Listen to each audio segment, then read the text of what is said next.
I am never going back to the old way. I've spent the last 2 years learning to be a pro prompt engineer, juggling Sora, Kling, and Nano Banana, fighting for character consistency, and basically babysitting AI models for 10 hours a day. But what I tested today changed everything. We finally moved from prompting to directing. This is Invideo Agent One, and it's the first AI that actually went to film school. Let me show you how it built an entire cinematic film from a single treatment. If you've used any AI video tool in the last year, you already know the problem. You spend more time managing the AI than actually making your film. Every clip is a separate fight. The model forgets your character between shots. Change one thing in scene 3, and you're rebuilding scene 4 from scratch. You're not directing anything. You're babysitting multiple models, hoping the next frame matches the last one. That's the part that has to change. Not the quality of the generations, the way you work with the AI. So here's what's different about Agent One. You don't prompt it clip by clip. You give it your project, your idea, your script, or in my case, a full treatment. And from that point on, it actually holds the context of your film. Characters, world, visual language, tone. Once that's locked, every instruction you give is interpreted through it. You direct, it executes. That's the shift. All right, let me walk you through exactly how I made this film end to end. The first step in creating any AI film is the idea. Instead of starting with a one-line prompt, I brainstormed a full story with AI and turned it into a complete treatment. By the way, I've also included a prompt you can use in Gemini or ChatGPT to generate your own film ideas and build a starting treatment like this one. The story I chose is called The Guardian's Mercy.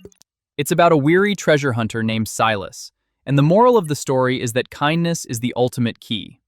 In the treatment, I didn't just describe the plot.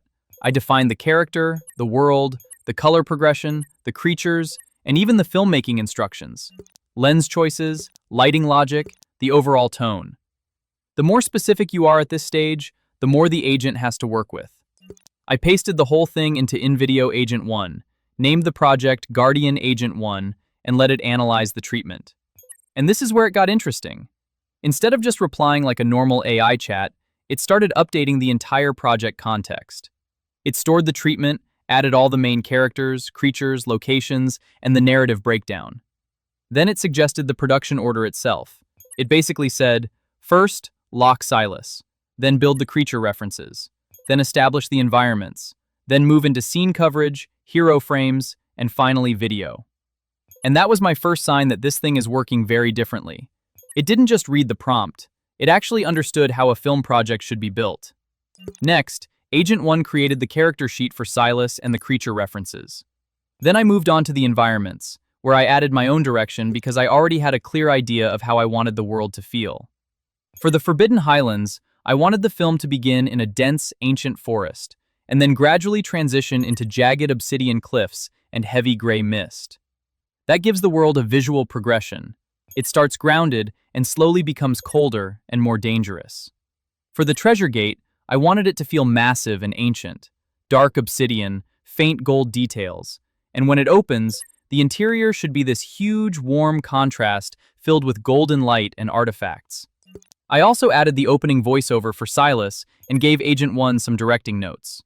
I asked what lens would best capture Silas's determination in the opening forest shot, how the color palette should shift as the story moves into the cliffs, and I asked it to show me reference frames before storyboarding. And that's what stood out to me here. I wasn't just prompting it to generate visuals, I was talking to it like a crew member. Once the character, creatures, and environments were locked, the next step was storyboarding. And this is where Agent One started feeling less like a generator and more like a production system. It wasn't building from a blank prompt anymore. It already knew who Silas was, what the world looked like, and the tone we were going for. So when it generated the first storyboard panels, everything already felt coherent. Then I made a change that would normally break everything in a typical AI workflow. Originally, the creature attack happened too early, so I decided to move it from scene 1 to scene 2 to give the opening more room to breathe. Usually that means rewriting prompts, regenerating shots, and rebuilding continuity from scratch. Here, I just made the directing decision, and Agent One remapped the sequence around it while keeping the creature designs consistent. That was another moment where it felt like it actually understood the film. Step 5. Cinematic decisions. Lens, lighting, tone. Then we got into the cinematic side of it. For Silas's scene with the forest sprite, Agent One suggested a 40mm lens to make the moment feel more intimate while pushing the background into softer, cold bokeh. I hadn't even asked for a lens recommendation. It offered one because it understood the emotional weight of the scene. Later, when Silas receives the ring, it handled the lighting transition in a really smart way. The world stays cold, but the ring becomes the new warm light source, so you get that visual contrast right on his face. That kind of directing instinct is what made this feel more like collaboration than prompting. Step 6. When it misses, and how it recovers. And to be fair, it wasn't perfect every single time. During the climax, it started drifting toward an interior vault look, but I wanted the serpent encounter to stay outside at the gate. So I gave it a higher-level director's note to lock the scene back to the exterior, and it corrected the environment while keeping the serpent design consistent. Honestly, even that was impressive, because recovery is usually where most AI workflows fall apart. I instructed the agent like a director would, with my direction, and it understood and corrected the environment. Step 7. Hero frames and final video. Once all of that was locked, the project moved from storyboards to hero frames and then finally to video. One thing I really like is that it generates multiple variations, so you can pick the best clips for each shot. What stood out to me most in the final result wasn't just that it looked cinematic, it was that the whole thing actually felt connected. Same character, same world, same visual logic, and a clear progression from the cold struggle at the start to the warm payoff at the end. Multi-scene edit. Throughout this whole process, I was making creative decisions, and Agent One was holding the context. What really surprised me is that let's say you've already storyboarded your entire film, 20, 30 shots. Then, halfway through, you decide your main character's costume should be black instead of brown. In any other AI tool, that's a nightmare. You're regenerating every affected frame manually, one by one, hoping they still match. Here, you just give the note. Agent One figures out which scenes are affected, which shots, which keyframes, and updates them all while keeping everything consistent. One creative call from you. Everything it implied, it handles. The verdict. Honestly, after doing this, I'm done juggling 5 different tools. This is the workflow. For 2 years, I was prompting, fighting models, rebuilding shots every time I made one creative decision. I give a direction, the agent handles the implications. I stay in the creative seat. That's the shift, and that's why I'm not going back. If you make videos seriously, if you treat this as a craft and not a content mill, you owe it to yourself to try this once. So if you want to try this for yourself, head over to Invideo Agnet One.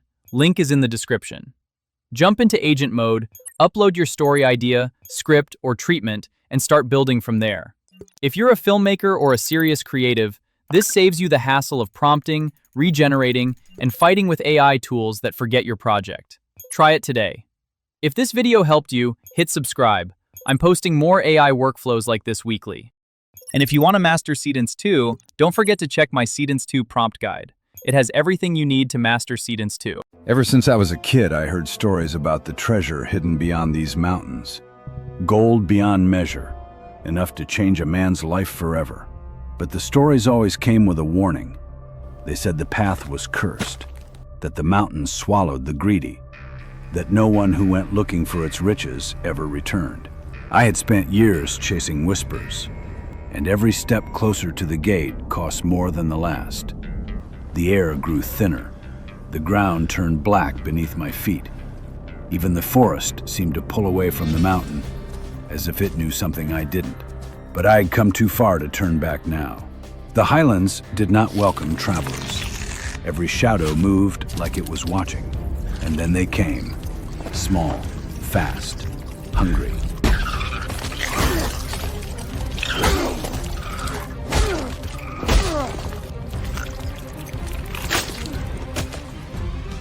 By then I was already tired, cold, running on stubbornness more than strength, but somehow still moving. And then I saw something I never expected. A small, glowing creature trapped beneath a fallen shard of obsidian. I should have left it there. I had spent years chasing the treasure. I was too close to stop now. But I did stop.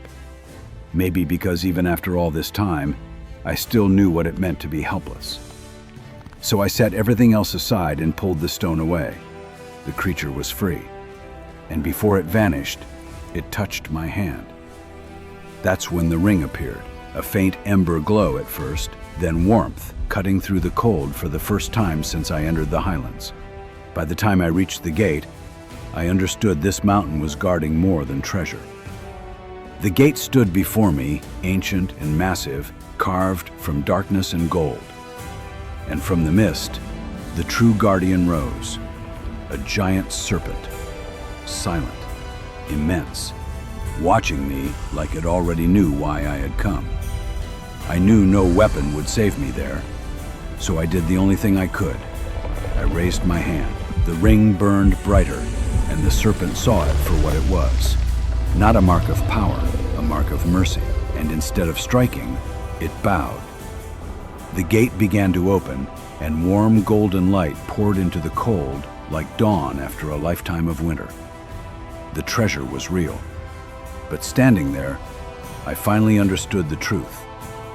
The greatest treasure was never gold. It was the kind of heart that chooses kindness when no one is watching. In the end, mercy opened what greed never could.